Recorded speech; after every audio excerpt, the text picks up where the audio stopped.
What's up, guys? It's your boy Alex here. I'm joined by for this time's podcast. I'm joined by cheerleader Monai. How are you? Hey, how's it going? And then Swiss winner Phonytail. How are you? What's up, guys? It has been like what 3 months since the last episode, and now we're joined by new faces.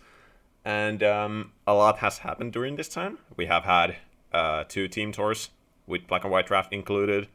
One where it was a success, and one where it's complicated. And then we have had a little bit more individuals in between. For example, Swiss happened fully, and now we have had Black and White 2 for Smogon. So there just has been a lot more. The year has been played a lot more.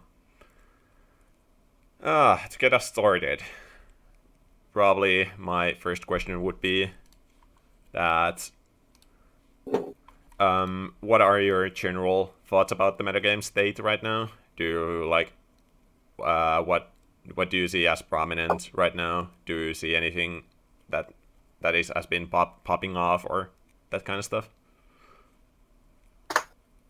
Um, I feel like the talk of the town is Jirachi. We were discussing it before the video started, Yeah, but it's kind of risen up to be the third 18-pointer in all but name, and will probably be in name soon. yeah. I mean that has been kind of obvious. I feel like when even Black and White Cup, first tournament started, I got the kind of the feeling from you and Misum that you guys expected Jirachi to do a lot better than it did, and then it just kind of was mid. So that it was like kind of funny. And now I feel like that I wouldn't say Phony popularized the style, but the Jirachi offenses that with Salamence and Blastoise opener kind of have been popping off, and those have been like extremely good. Yeah, I think the monster's crazy. It just does everything that's good in like every single matchup. Really, the only time I'm like sad that I have a Jirachi is I'm facing Excadrill, and in literally every other matchup it's just amazing. And even in drill, it's fun. Yeah, I mean, Sugar Berry is always a good item. Um, maybe my second maybe my second like thing has been that Sand has been popping off in a different way. Especially it was kind of popular in MPL, for example, where there's like the Reuniclus ones, and in general Tyranitar Magic Card Sands were way more stronger. They looked a lot better than they did before. In DVL we have had it can also be because of Jirachi, but we have had this really strong Jirachi Tyranitar team that is 4-1 currently, and about to be probably next week. If it's brought again, it's probably gonna be undefeated because it has really good matchups. And Yeah, then Jirachi Tyranitar is definitely a cracked start. I have not been following DWL too closely, but that's a little nuts. yeah, I mean for sure, its reasoning probably is that Tyranitar is going undrafted a lot, and it has been falling later and later in the cracks, where it isn't like that obvious wheel pickup maybe right now, when before it was, and now it's like falling to maybe late round 2, early round 3, which has been pretty crazy for a 16 pointer, but people just haven't been really willing to test out Tyranitar and using it, which has been pretty crazy to me. Yeah, it makes Uh, sense to me. It's a bit of a scary mon to like first time, and especially when you see like drill go earlier, then you just don't really know what to do with the T-Tar.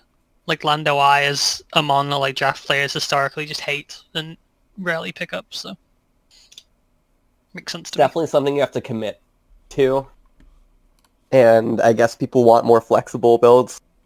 I think if Excadrill is open, it's like it's kind of a very easy round one and round two. But I've always favored Sand a lot in draft, so I could just have a weird opinion on that. Gotta have a question. Yeah, I mean, you like spamming sand in OU, so it probably transfers to draft pretty well. Something like that. Yeah, I personally I don't really like playing sand that much. I can run it, but I don't really like playing it. It isn't as fluid, I guess, because I like playing these like Misim style offenses a lot, or which were like the fundy ones, for example. So I just don't pick that up all that commonly, I guess. But I acknowledge that it's very good. I think your team in your Black and White 4, I'm looking at it, the Tyranitar, Excadrill, Skarmory, Jolsant, Arrow, Rio Nicholas team. That's like a very cool one. And it was Eva Kiyama was doing very good with it, so. Yeah. In all honesty, my players mostly put that together. I just was like okaying it. I like let them do what they wanted for the most part, but I think Sand has a lot. Like after like the first two of just Tar or Exca into Tar, it's like you can kind of just do what you want. Yeah. Sorry. Yeah, go ahead. Yeah.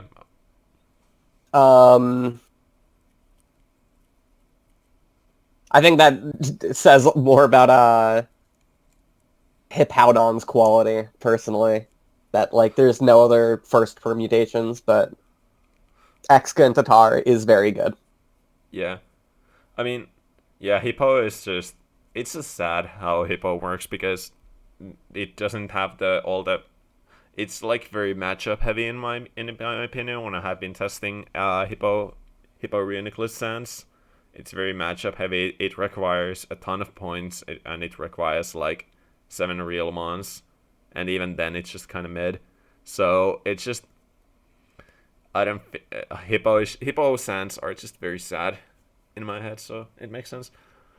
One thing I have been noticing is that for a Black and White Draft Classic so far has been Starmie Dragonite, and now you are seeing Starmie go way earlier than probably before. So Dragonite has been shifting to Excadrill structures way more, because it kind of does want that like very good elite spinner alongside it. So that has been like very interesting for Sand in specific, because Sand doesn't always get the Excadrill.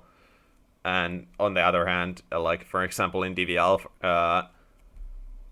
we had the case where Excadrill went round 1 and then round 2 the same team got the Dragonite, because the other team didn't really want to, risk taking the Dragonite and not getting a tier 1 spinner. Well, that was, to be fair, Kieran Black was open in that pool, so that kind of explains it too. But it has been like, I feel like Sand is getting to the point where Excadrill might be a tad bit harder to get their hands on round 1, because it works well with Salamence and it works well with Dragonite in specific. So that has been like a very interesting meta shift. Second interesting meta shift I have been noticing is that these Landorus Hydreigon cores that have been popping up, where Landorus Furin has been like completely unseen without Hydreigon, and that has been like very, very, very interesting. What are your thoughts on that? What was the core again? You said Hydreigon what? Hydreigon and Landorus Furin. I think that just makes sense. As like for where you are positioned in the draft, those are like the two best mons on the board usually at both points. So it's pretty interesting because it's a lot slower than you'd expect, right? But I guess it gives you a lot of flexibility and like how you want to play and draft from there. I think they're like two of the best Scarfers in the format as well, so it's not like that bad as far as speed's concerned anyway. For sure, yeah. I mean, you still need the natural speed later. Yeah. But there's like a lot of like really round freeable fast guys in the format anyway that you can get that's fine. Especially if you're like blessed with like a late Raikou falling to you or something. That should not happen these days, in my opinion. Raikou should be around 2, in my opinion. But it's complicated. Hey, Jolteon's around 3, so... That was crazy. Oh, yeah. Uh, yeah, I feel like because Black and White has been kind of blessed with in general speed options. Like you don't hate even the like lower point ones. You don't hate like taking Arrow, for example, or you don't hate taking Sceptile. So you don't really care, in my opinion. I love If you Sceptile. I really want to draft Yeah, I think that's a good point. Aerodactyl. You don't need like the highest tier ones to be like really fast. yeah I I think think that's a good point. the best value on the board is the speed anyway. Stuff like Virizion is like way just really cozy. yeah.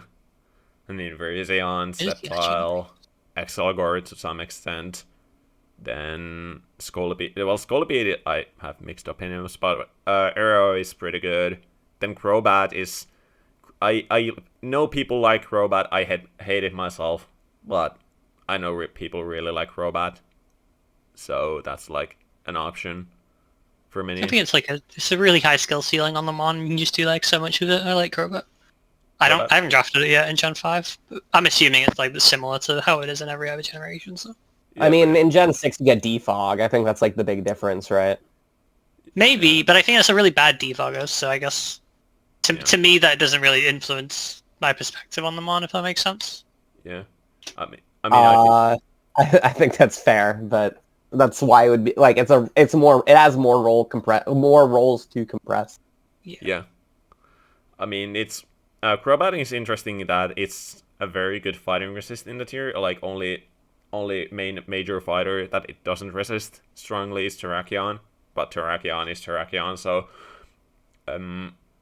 and I feel in Mox and especially in MPL where I was like very active, I was using Crobat a lot in Mox and it felt like pretty okay every single week. It wasn't like never like a great mon, but it always checked like a mon and click Super Fang, and Super Fang is always a good move to click, in my opinion, in this tier, Yeah, especially. definitely a lot of diversity in a Yeah, good way. yeah. Crobat is it's pretty cool. I don't like using it myself, but it's pretty cool. Um, maybe I just dropped the nuclear bomb right away.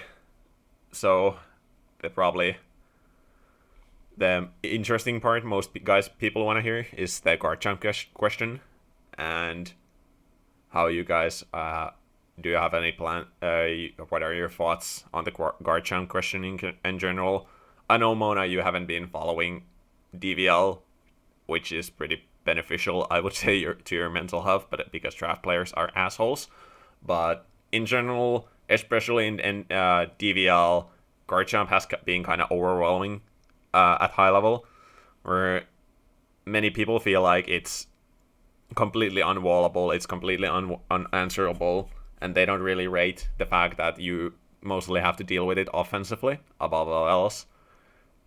And I don't know, I feel like it's a skill issue, but what are your thoughts on it? Um, I think it's something that like I will have to like look at like in terms of like the games. Like I'll have to like see how it's performing in like the theoretically like highest level. Um, I think Garchomp has always been kind of borderline. I don't. The boring answer from me is that like I never felt too strongly one way or the other. I can see why it's like overbearing to some, but I think and like I almost agree, but there is a lot of counterplay and like creativity and like just random HP ices you can toss on to help stuff it. Um, yeah, I suppose the boring answer is that I'll have to see how it is dominating Draft Winter League, and if it does like look too consistently difficult to handle, maybe it will. Maybe I'll feel more strongly about like banning it or raising it, but regardless, there will be some sort of draft hearing action on it one way or the other for the community to decide. Yeah. Fody, what are your thoughts on Garchomp? Um, I'm very hesitant to kind of put. Oops, sorry. too much kind of umbrage in what the... I don't even want to say community, because I really don't see it a lot in like the kind of community that actually plays like a lot of black and white, honestly, as a sentiment. Personally, I think Chomp is like super fine. It's far less dominant in the tier than something like Usum Tapu Koko, which we still keep around because it's strong identity for the tier, and the one I think most of all is just like it never feels oppressive to me when I play against it.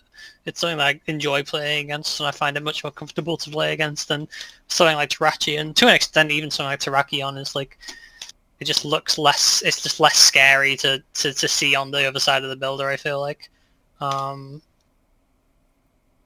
Yeah, I don't know. It's just it's a cool mon. I really love using it.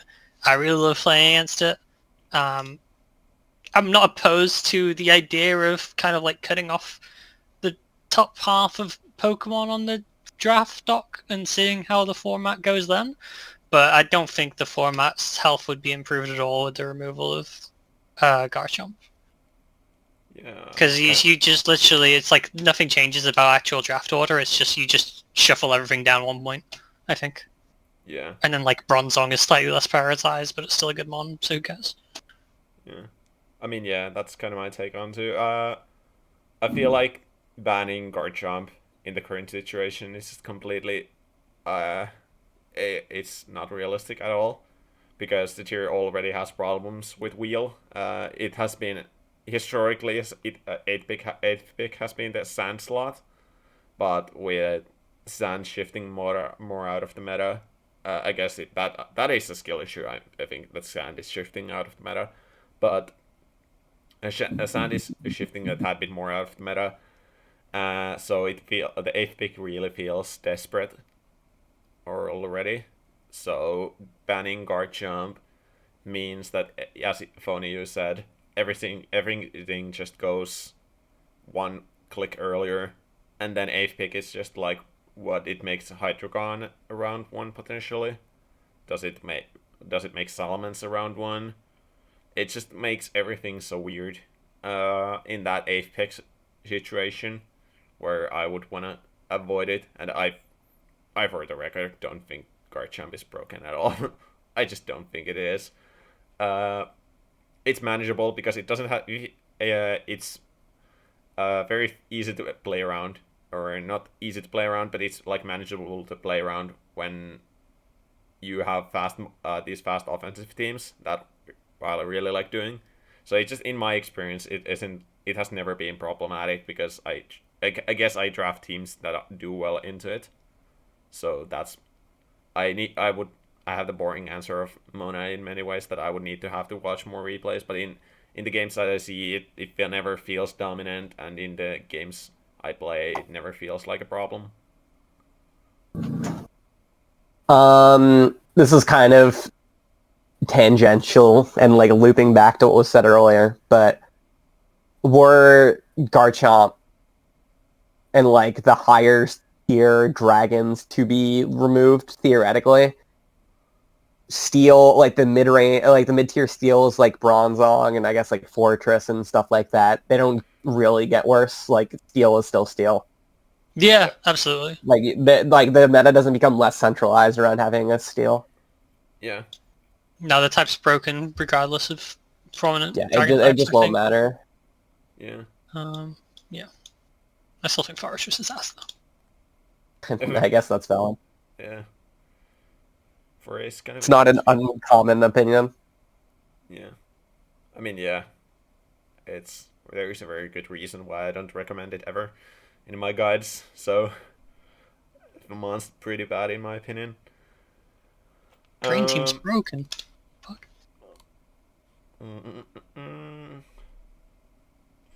So, time to look at more meta trends, I guess.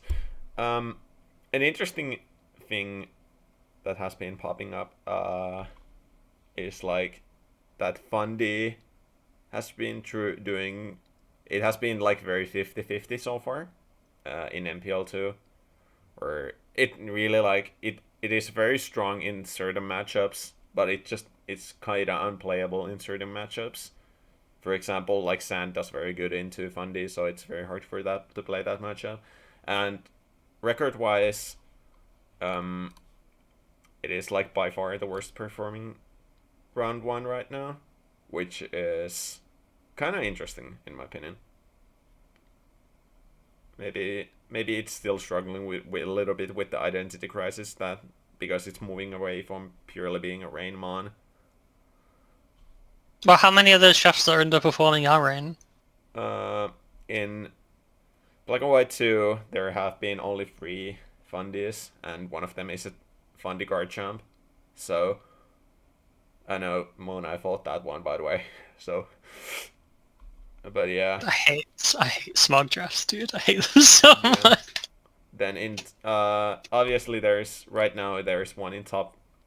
Well, I guess it's wrong to say, but it's the drafts that are like you're supposed to get, because there's a fucking Terrakion Thunderous too, by the way. So in top 4, so That's pretty funny. that's pretty. I can't funny. believe I'm not gonna lie. I went to I got out of pool, so then gave my opponent a forfeit win. Is that gonna be forfeit? Yeah. Bracket terrorist. Yeah, a little bit. Yeah, I went 3-0 and then Stories just completely fucked me over, so.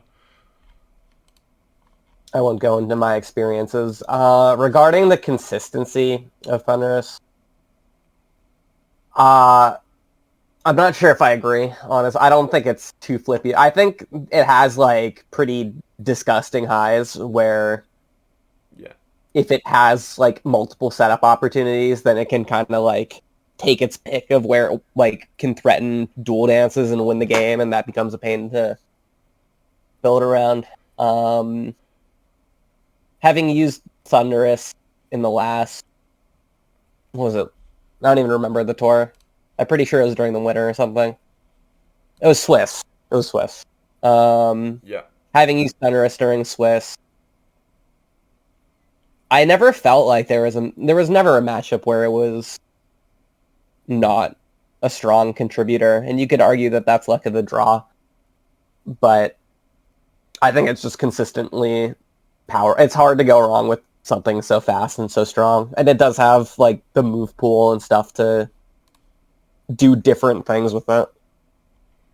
I mean, for sure. Maybe my POV is that Fundy, it has hard. It's, I guess it's bad to say that it's completely awful in when it's bad, because that's not just simply true. That's just completely false. It's that it's like its highs are so high where its average is kind of, it's when it's like it isn't the Jesus into a team, it kind of feels weird. So its setup sets are like, it's a bit more complicated right now, because it has these matchups where it completely can set up on someone and just dunk them and 6-0 them. But then it has these matchups where it has to like run, for example, if it has to run Choice Scarf, that is one of the most miserable times for a Fundy user, and it does have these matchups on occasion.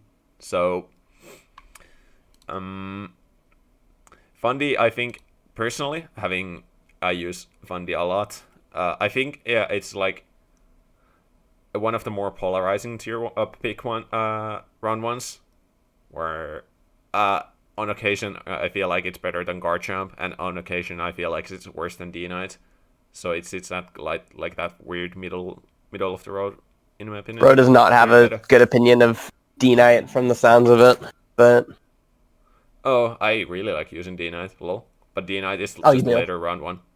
It's just I see. objectively later. It's just, It has to like be in later round terms of, one like, because draft you want order. to be like wheeling. I think it's stronger than like a lot of the others, especially if you get like fucking D-Knight Starmie. I think that's insane. I think D-Knight Drill kind of sucks though, so maybe Yeah. I don't like D-Knight actually. yeah, that's my kind of the read, because it isn't getting access to Starmie every single time, like it did before. Because now I hate Drill Dragonite personally. I know it's like viable, but I don't rate it myself that highly. Whereas Starmie D-Knight is just complete Jesus. That combo is absurd. I don't know how that should be ever allowed.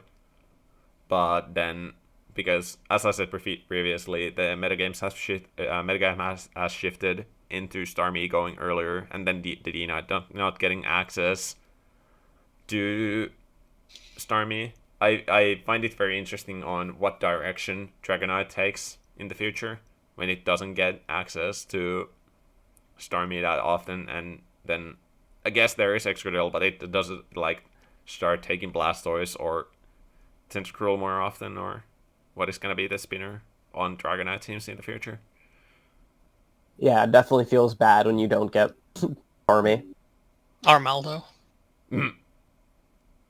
I think in a world where like Cloyster is I want Cloyster to be Fuck. good so badly, but it's so awkward to draft.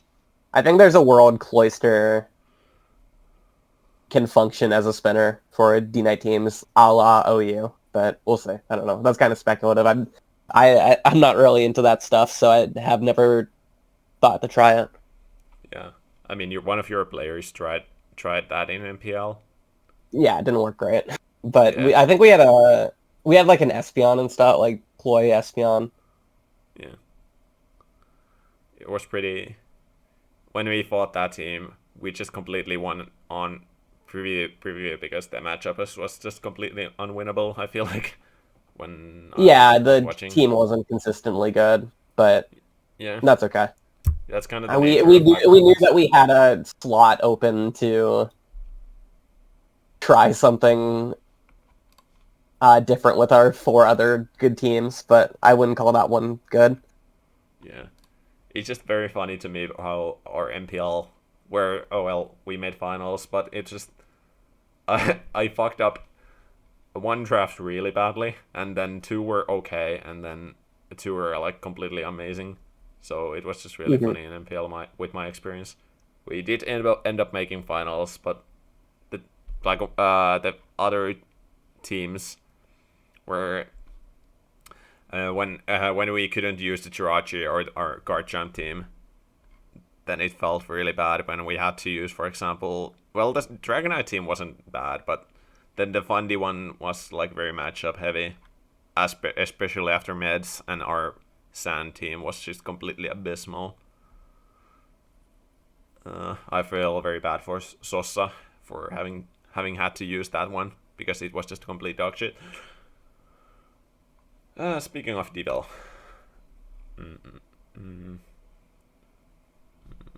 what have I written down?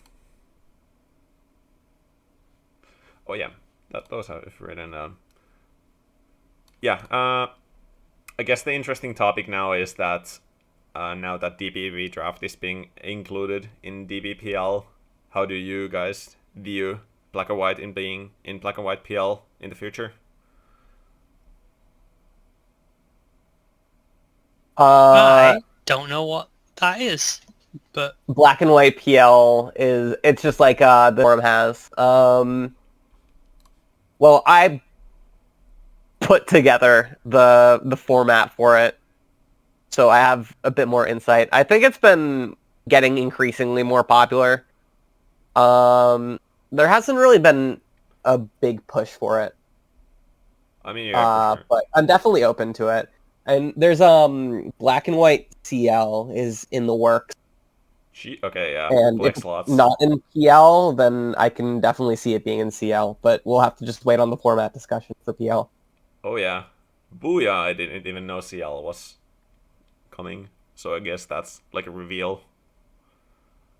I don't know. I don't follow Black and White main community that much. Yeah, yeah.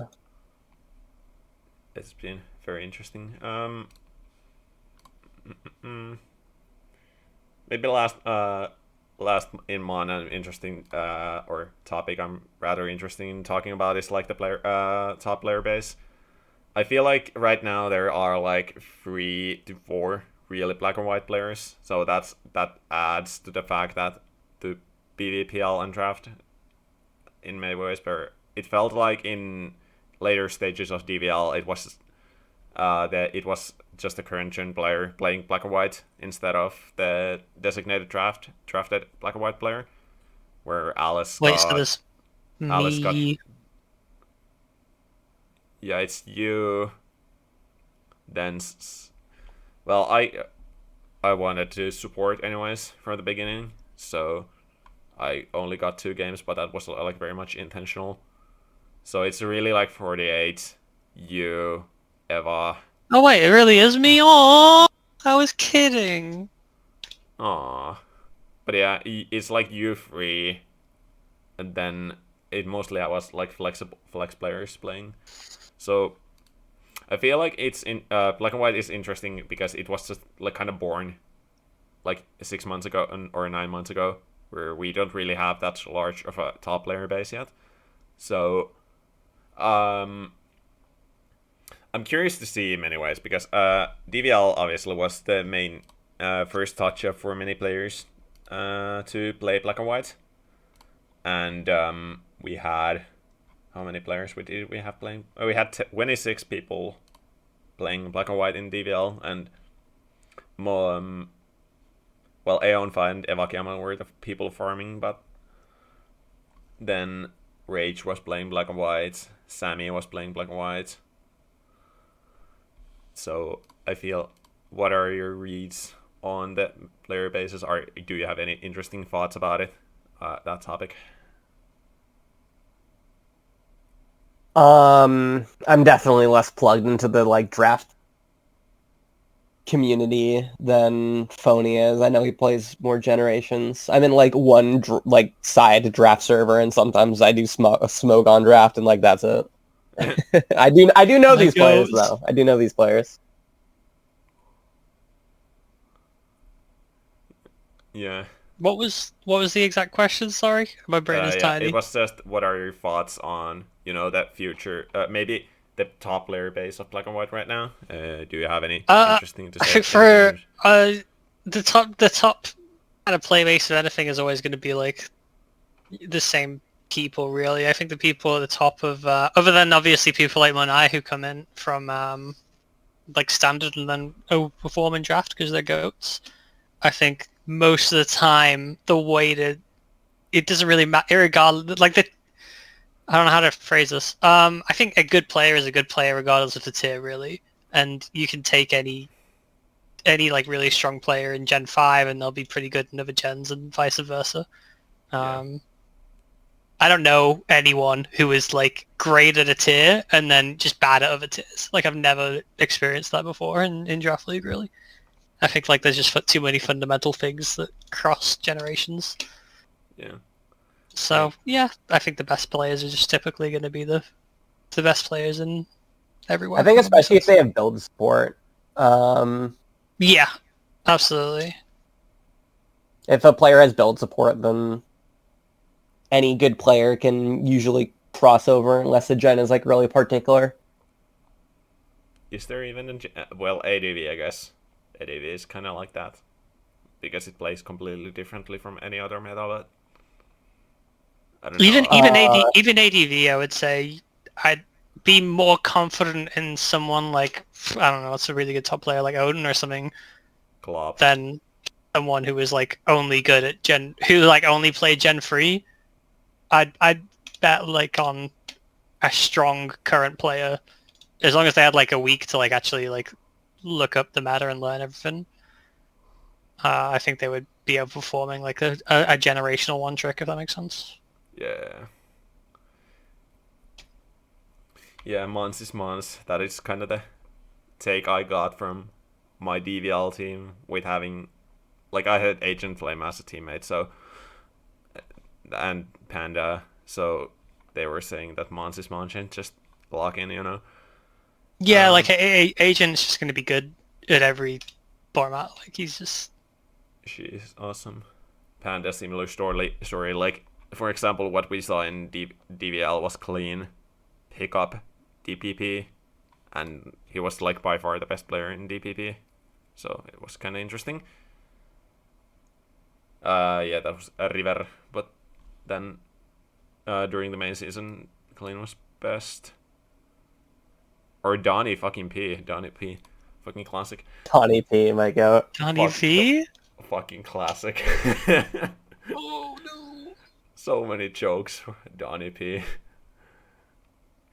Mona, judging from your reaction, you even know Donny P. I'm aware of him. Yes, Aware. I know of him. Yeah, he's he's a fucking classic. Let's just say that. I got doubled on in 1400 elo. Okay, sorry, man. To be fair, there might be a Smurf in OU right now. Like you can just Awful. buy the dice randomly. I don't know. Yeah. Yeah. My last question. Now that I have two councils on the call. Maybe do you have any outside of the speculative ones, the Raikou one and the Cobalion one? Do you have anything interesting to share about drops or rises so far? I want Aggron to go to 2 points. Very passionate about this. Maybe if we make Crobat free, it will eventually become good. I mean, you kind of hit the nail on the head with like the big ones. Like Raikou has Yeah, been Aggron. Oh, okay. punching. Yeah, Aggron, you got it. Raikou has been punching like way above its like pay grade for like a while now. Yeah, the one's amazing. It really is. Same as Koba. Blastoise for 14 is something that I think it was 12 initially. Actually, Yeah. I don't quite remember. I do remember the spinner prices going up significantly over time, but Blastoise, I believe, is in consideration for a rise to 14. Koba, long overdue for 14. I think the drops are more like the all the rises are kind of obvious, right? Like what you would expect to rise will rise, but Yeah, for sure. I think it's like kind of interesting to see like Mamo, for example. There are things that I want to check, like how they've been doing in tours. Mamo has been But actually amazing, by the way. Mamo's been doing well. Okay, that's good. Mamo, that Um, change was very good. yeah. Well, yeah. For instance, Mamo in that case. But like Hippowdon, it's like that tier of Pokemon. We want to see how they're doing and whether like because they're also like on the harder side to like afford for some teams. Like they usually provide something a little bit more specific. It's not Yeah. like super splashable, like even like Cresselia, Lax, whatever. Slowking. Yeah. So Yeah. Maybe my I eyes are have. on like making Hippowdon viable one day, personally. I wonder what... I'm trying to think out what I would draft a Hippowdon for. It's just so awkward, because you kind of like have to... Does for Hippowdon's price even like matter that much? Because you're gonna have to like be building towards it for a while, right? Does its price matter? Um, Because you've got to I would be say so because at like drafting 13, with... it's like it's just not appeal. Like it doesn't have a particular appeal over the better ground types. Like especially with like Dawn Fan being cheaper. Like, why would you ever in a vacuum? That's true, yeah. But I don't, yeah. It's just, I think you're just gonna be in such an awkward spot to draft it, and you're like, I don't know, because I don't think you'd ever draft it on not sand, right? Oh, wait, can you Well, it definitively brings sand, Yeah. Yeah, so it has to compete directly with. yeah, but I don't think it kind of can, if that makes sense. Well, yeah, that's why like it's one of the things that like would be dropped, and we'll see how it. I want to see how it does after like a drop. Like, would like 12 or 11 points make it ever in consideration? For example. Yeah. I think the only way it would be is if you got like actually griefed and sniped. Just because you kind of know you're going sand from the start, so you kind of plan around the T-Tar, I think. Like, what are you giving up T-Tar to get? I guess is Yeah. my question. Is because if you're going Hippowdon, that means you're just forgoing the T-Tar pick completely from the start again, because I think this has to be like planned in advance. I So think the you go player Poltior R1. had a interesting sand, and I think he did pretty well in the first Black and White tour. It was like a Mandibuzz Hippowdon build, and this was before the first drop to its price. It was like 14 initially or something. Yeah, he made top Uh, 32. he made top 32. Yeah, that's not bad. Yeah, that's not bad at all. So there's definitely like room for like a different pacing of sand, more in Yeah. line with like almost how OU like the slower builds play, like closer to SS almost. Like those like Hippowdon Coco build sort of thing. Like I could see that. I'm talking about OU. I don't know if that's the thing in draft, but Yeah. maybe there's room for some sort of like slower pace Hippowdon fat if you pick up like an Exca. And for some reason, I don't know what it'd be. I'd have to think on it more. But you don't want T-Tar. You could go for Hippowdon. I could see it. That's all.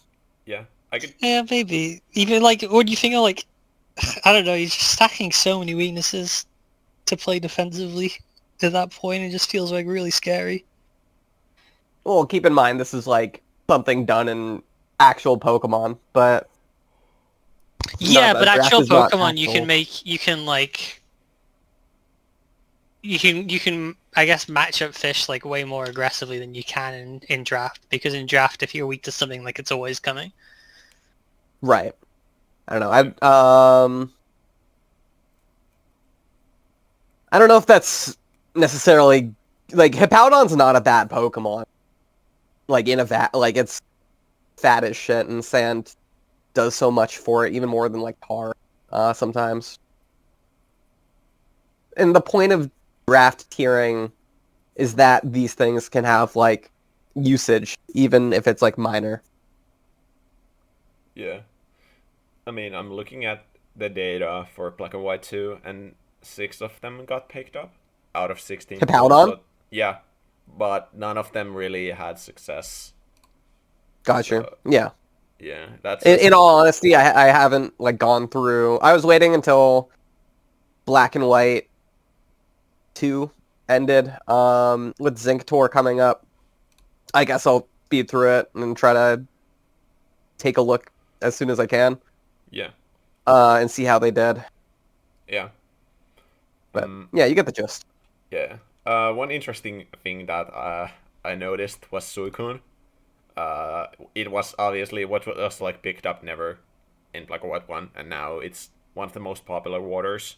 It got picked up 12 times in Black and White 2, and it has felt like really, really good. So I feel like in uh, my personal, what I would be looking at is Suicune win rates for now, because I think that mon has like a chance to rise up one point. I feel like it's very strong for what it is, where it just kind of combines this Calm Minesweeper and this Bulky Water together, and especially on more offensive nature teams, it feels like very good as a glue, and as like a Skull Spammer, a Phaser.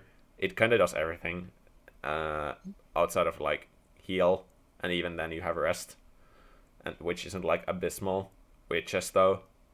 So I think that mon is like very. It has a chance of being a tad bit better than its price in my Suicune? take. Yes, Suicune. I think Suicune having literally won the first tournament, like, I think it's odd that it's not considered top tier. I suppose, like, you kind of take the prestige of the first winning team and assume, in my opinion, you assume like all the Pokemon on there are good, right? Like the good Pokemon will filter to the top. So naturally, like the Uxie, or it was like like the Crest-Coon combo is like those are great Pokemon as is. Wait, they had Cress and Suicune? Yeah. Yeah, put a Imagine bullet in breaking my that. head rather than playing. I mean, as yeah, it's a good build. I think it's like, and people weren't really doing like definitely made a mistake. By dropping it. We definitely made a mistake dropping it the first time around. I think it's interesting that people still haven't been on it since after it did No. so well after that. Yeah, it's a really cool Well, mod. I just remembered Addison was like really on Black White 2. She like really wanted Sweet Goon, then it got sniped. Then she really wanted Togekiss, and then it got sniped. and then dropped. Heartbreaking. Oh my god, that was one of the moments. But yeah, yeah, I guess Mona, you misunderstood me a little bit. It's being rated very highly right now. Is that Oh, the okay. general What POV was is? the question? I Yeah, didn't I was understand. like, I was talking about if it could rise in the future, where because it's so popular. Oh, right rise now. above 13. Yeah, I it don't could. think it's out of the question. Yeah, Yeah, I can see yeah, it. because it's very popular right now. Like it got picked up 12 times, in Black and White 2 with 16 pulls, and it got picked up both times in DVL, and both teams are like doing pretty okay if I remember correctly. I have to check now. I have a de facto. Yeah, I'll keep it on my radar in that case. Yeah, I feel like that team is like very good, or that mon is very good in general. Let me check because I'm gonna fact check myself. The first one is.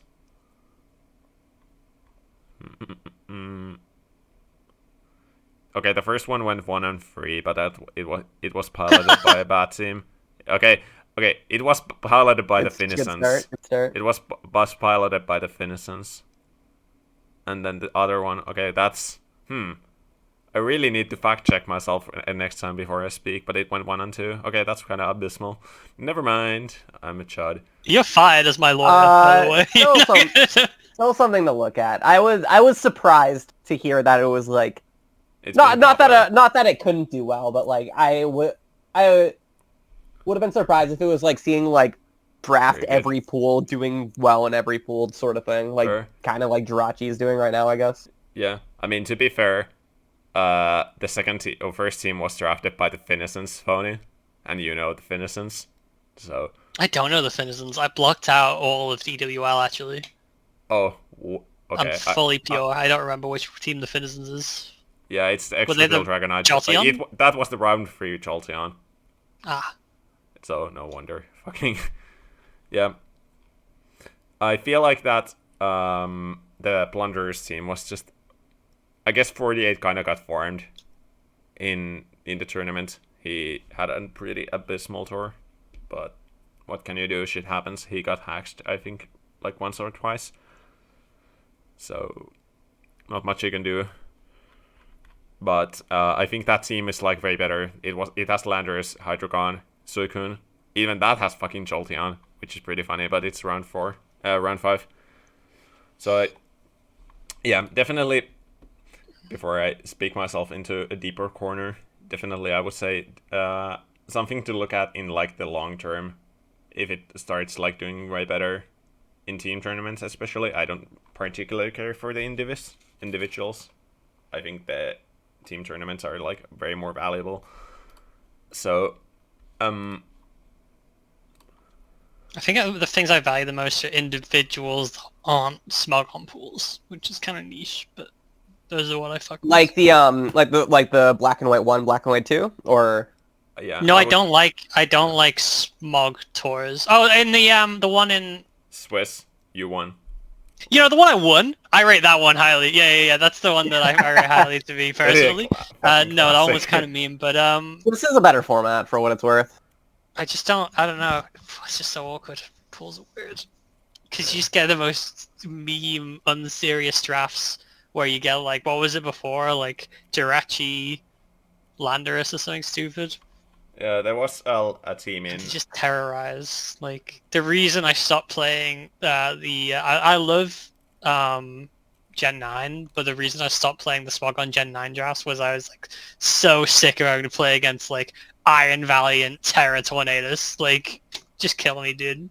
Yeah, And then I'm always in the most like try-hard pools. They're always like so normal. Best of 1 SV does not feel great. Are you talking about draft or are you talking about? Like yeah, like the draft tournament, like Oh the yeah. draft tournaments, and like a single elim is the better word. Sorry. Oh okay. Oh yeah. It's tough. Single elim SV definitely feels bad sometimes. Where you just get blown out by something. It's like, well, Well, fun tour. yeah. Yeah, I really like Swiss for SV in general. I really Swiss like is fun. I like Swiss for Swiss in it. I like Swiss for black and white too, or black and Mhm. white more because I Yeah, I think think that's also valid. because black and white is so fast paced in anyways. I feel like the format could really benefits from the fact that you can play more games because it's at time on occasion when I do play the game, it's just you aren't allowed to make a single mistake during the game, and you just have to play every single play perfectly, and because the tier is just playing so fast, and when you're like playing dragon versus dragon, you have to play so fast during the games, as in like game state wise and not timer wise. But I feel like if for black and white, it benefits a lot that it isn't like single elim in the individuals too. That's Well, it I is in the think main one, right? But yeah, I get what that's you mean. really Yeah. it's really unfortunate. Yeah, It's good that we have other. It's good that we have other tournaments where it's not single elim. Yes. yeah. Thank God we have Swiss. What else? Maybe drops. What I had I had a question about a specific drop. Hold on. Oh yeah, Haxorus. Should that drop What is it right now? for 15? And it goes 15. 15. undrafted a I don't lot. think. I don't think it should drop. I think people are bad at using them on. I think people try to like keep it in the back as a sweeper, and for no when it's like really bad. It's really bad at sweeping. It's kind of atrocious. I can see it going either way. We for just need to see sweeping. how the And it's board so looks like. frail. But I think it's just so fucking oppressive when you just lead choice band Haxorus. Yeah. I think playing against that is like you're just immediately putting your opponent on such an intense back foot. Yeah. But And like I don't know, I really like it. As a breaker, I think it's amazing. As a sweeper, I think it's ass. But yeah, I think Dragon Dance is just complete dog shit, but then Choice Band is so amazing, and Choice Scarf, where you can just click moves. I don't know, I have really, when I'm building Haxorus game plans, I usually just lead it, or use it as like a Choice Band mid game, because it has the unique trait of being 3 points faster than Current Black is, which is like huge. Or you're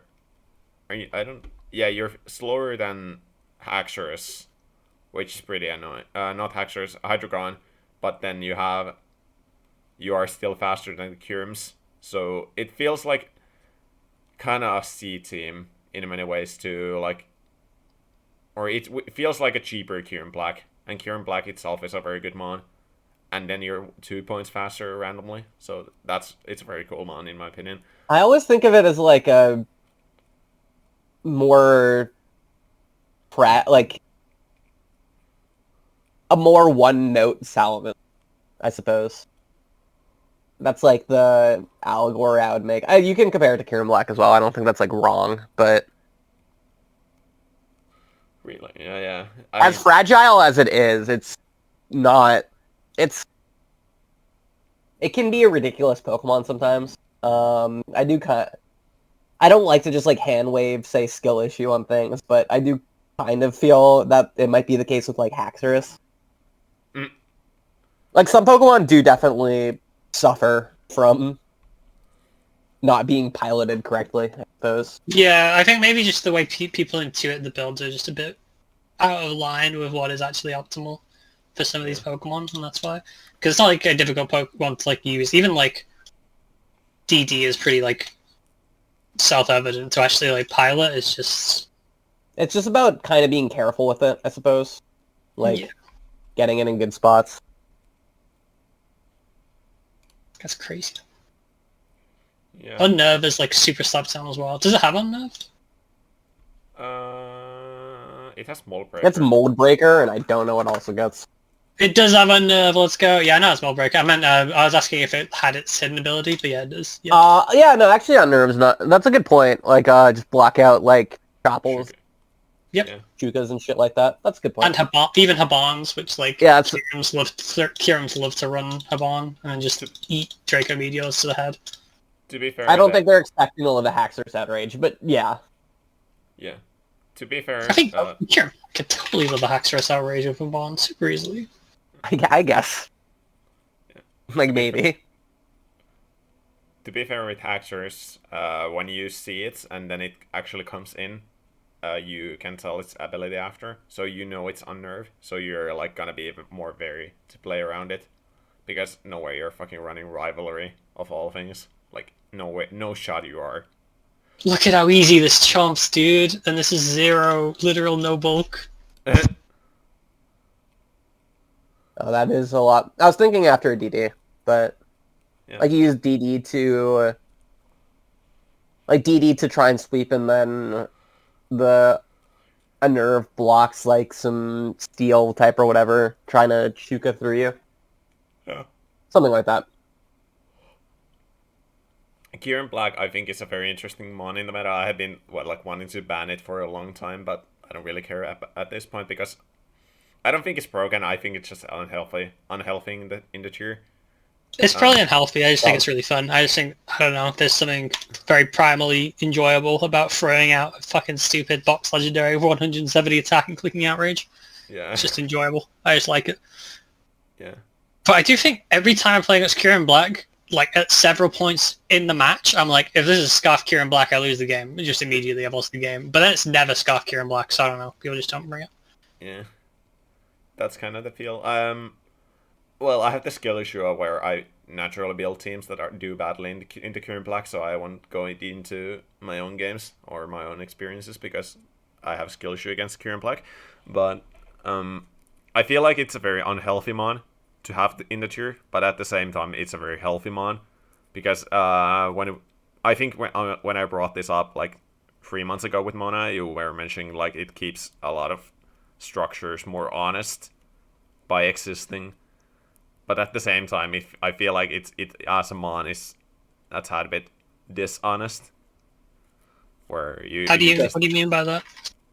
Where you have like, I think it extremifies the fact that you have so many good options. Like you have the leftover sets with a special sped of investment where you wall a lot of the waters in the tier, and then you have like still you have a good special attack.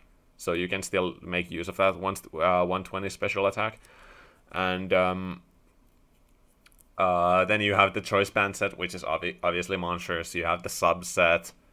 You have the choice scarf set. And all of these sets have like completely different counterplay outside of maybe like to some extent steals, but steals are always going to be like your main priority of the answer. But how you operate against those sets are going to change a lot. And you have to account for all of them, because some of them are just gonna win the game on their own. For example, choice scarf or choice bandit especially. So I feel like it's a very unhealthy mon to have in the tier, where it has like very very strong sets that are very polarizing in many ways. But I think it's like it. But you kind of know. You usually guess, like, or at least narrow it down as a bare minimum as to which set's actually going to come, because they're not like universal. To be fair, yeah. I mean, yeah, it's always just like a draft league thing, right? It's always going to be between like two or three, in most matchups. But yeah. Plus, he's cool. Look at him. Yeah, he's very cool. Big dragon, I really like using Kieran Black, but I think it's unhealthy. But I don't think it's broken. Like calling it unhealthy is different than me wanting to ban it. Obviously, I think it's too subjective of an opinion to really do something about. Yeah, it's unhealthy in my opinion, but I don't think it's broken. Yeah.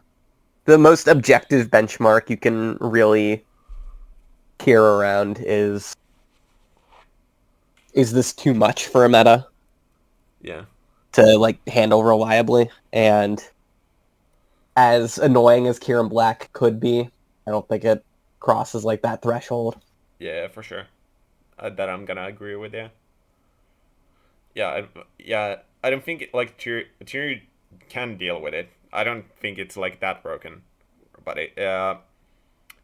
the tier has kind of adapted around it in many ways, where tiering in many ways has adapted around Kieran Black being in the tier, and I don't think it's that hard to find your answers because it has the like this good, very annoying stealth rock weakness, for example. But Right. yeah, it's like I think what it does in the tier is unhealthy, but the tier has adapted around Kieran Black being there, so it isn't ban worthy for that reason. Is if you get what I mean. Yeah, I get what you mean. It's a very cool mon though. Wish Eva was here because You don't seem to think it's very cool. You think it's unhealthy. No, Yeah, I yeah, think you that hate it's it. very- You hate Kieran Black. I love using it. You're but really mean to him. You've said a lot of nasty things about my friend Kieran Black today. Phonytail, can you calm down, you darling? But yeah, I really like using it, so that's kind of my. I hate facing it, but I love using it. Right. That's I like facing it because it's so scary that you're like on edge the whole game. So it's like fun. legit. No joke. Even that is actually real. It's the blood pumping, yeah. Yeah, exactly, dude. There's so much adrenaline when your opponent is a Kieran Black. It's got too much aura. Yeah, it has actually like a lot of aura. It's like you're always locked in, whereas like if this is Jirachi, you just kind of forget it exists, then it wins, and you're like, fuck, no. Yeah. I don't feel the same way about Jirachi, like any second it could click sub, CM, and you just lose. Can Yeah, iron him for two exactly. things. But you forget because he's just a little guy. Right. Yeah, Kieran Black is so. It's actually like I guess that can go into deeper into human psychology. I don't fucking know what I'm talking about in that regard, but it's like it actually looks like it's very menacing on a preview. When you Yes, actually, I'm like, going. it's so My psychology degree tells me that Giant's dragon is fairly intimidating. yeah, it just looks scary. Where I'm like, okay, I'm fucked, and then you're actually like fine. I don't know. It might be like a headspace thing with my own experiences and my own biases because I kept when I started playing this year, I just kept losing to Kieran Black, and then nowadays it's just it has kind of stuck with me that Kieran Black is scary. I think it's pretty easily counterable. I don't know if you've run the calc, but it does die to a +2 X's from Cobalion, so I just don't think the one's that good. Oh yeah, I need to watch that replay. Hold on. I'll do that after. It's that game seemed like that cheap board where Cobalion just completely swept 48. That was like absolute cinema. There were a lot of cinema like clicking Exisor on a Kyurem. Everyone was mad at me for that one. I'm sorry. I got benched Oh my god. Yeah, by the I'm sorry. Rage. The Rage 07. To be fair, Rage had a pretty good tournament. But yeah, I feel like this is a pretty good point to close it out. So, if you have any closing statements, now's the time. Monai, closing statement, go. I appreciate that you've put so much work into supporting the community and anyone else who is interested enough to watch the entirety of this, I suppose. That's my cheesy closing statement. Aw, I'm grateful for that. That was awful. My closing statement is that I Rude. got 2 or 1 points because it's a really cool mon. And that's it really. I don't really have anything to add on to that. It's a Rock Smash. Head Smash even. It Head probably Smash. also gets Rock Smash though. Yeah. Yeah, I'm just glad that you two could make the time for my little podcast, so the few people that like watching this are able to see some high quality talks. But yeah, this was the third episode of the Black and White Draftcast, and I was joined by Monai and Phonytail for this episode, and I guess see you until next time, fellas. See ya. Thanks. Have a good one. Bye.